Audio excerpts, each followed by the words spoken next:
started being really serious about art about 4 years ago when I started interning at the animation studio 15 Pound Cake Productions. And I worked there for 3 years. And then by the end of that, I kind of felt like I'd learned what I needed to, and it wasn't really the direction I needed to be going in anymore. And I'd started making my toys. So I quit there in March, and I've been making my toys pretty solidly since then. I've been selling them online, and now I'm about to do a holiday craft show, and that's very exciting. So I'm branching out. I think the first time I made a toy was a tilapia fish, and I think I was about 10 years old, and I just figured out, my mom just taught me how to sew at all, so I'd get there, I'd hand sew it around, and it was kind of cute, I think, and I sold 2 of them for the proceeds for the SPCA. And then I didn't touch it again until last June when I took a modeling course, and the granddaughter of the person that ran the agency was sick in the hospital, and they knew that I was artistic, and they asked me to make a card. And I didn't really like drawing as much. I wanted to make an elephant, and I kind of thought of a couple different ideas about how to go about doing that. I was thinking about paper craft, but I don't really know how to do that. And I only had like a day. So I found some dark blue felt and some thread and sat down and pretty much just sewed for 8 hours straight and came up with this elephant. And when I showed it to them the next day, they were blown away. And 2 of the girls in the course wanted to buy things from me, and I designed some new things, and people kept noticing, and I got word of mouth spread around, and I've been selling them ever since.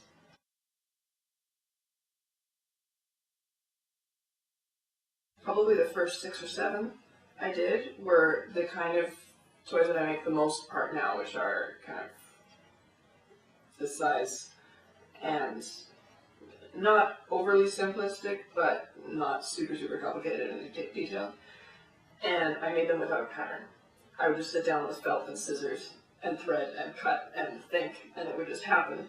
And that was fantastic until somebody asked me to make another one. And then I'd have to do it all over again, figuring out the same problems I had the first time. So I decided eventually to make patterns, and then I would do that. I'm kind of still figuring out how best to do that. When I start making a toy now, I'll draw a picture of what I want it basically to be.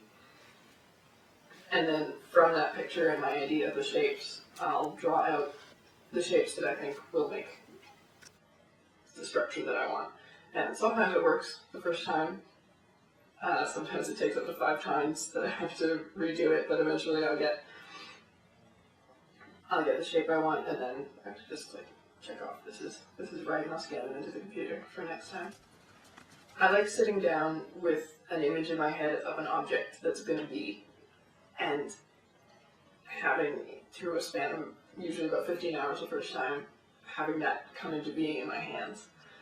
And beyond that, the way that people react to my toys, the way that they look at them, and kids hug them, and they mean something to them. And toys have always meant a great deal to me. I mean, my room is packed with them, and it's great to be part of that in someone else's collection.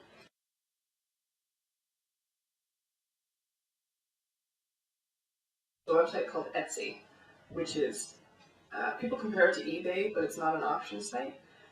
It's a handmade online marketplace, and it's an incredible resource. And you pay a little to post a listing, and you write a description and photos and a price, and then people can pay through PayPal or credit card. I would like, as it stands now, to run with the toy thing. I would like it to become sustainable as a living, as a proper business, and see how far I can take that. I like to travel. Art school, probably not on the agenda. I feel like I'm going where I need to be already, and if I need to, I can change my mind and go. My favorite toy. I definitely have a couple that I'm especially proud of.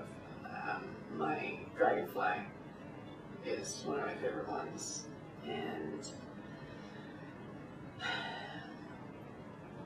yeah, let's put that one at the top. The Dragonfly is my favorite toy.